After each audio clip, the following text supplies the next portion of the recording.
can we start thinking about the user ethics of generative AI? So some of the people that we spoke to, for instance, were very cognizant of the environmental costs of these tools and applications that they were using, as well as the sort of inequities that they proliferated in terms of, how labor is used, how much is it compensated, and all of that.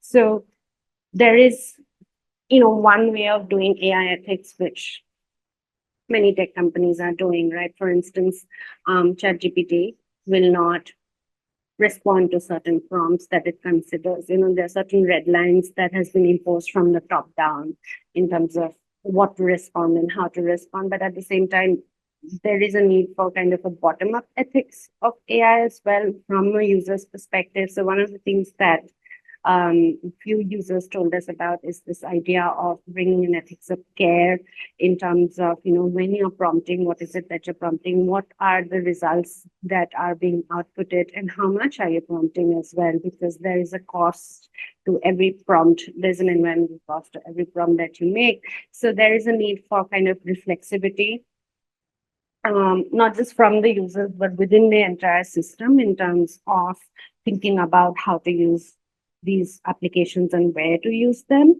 right? The second sort of interjection, and there are a couple of these in the report as well, but the second idea of this ground up ethics that really stuck out to me from a user's perspective was, to sort of not just look at it only from the ethics of like how it's applied at the workplace, but look at it as a systemic whole, right? So not just look at the costs of AI to human beings, but also to the environment.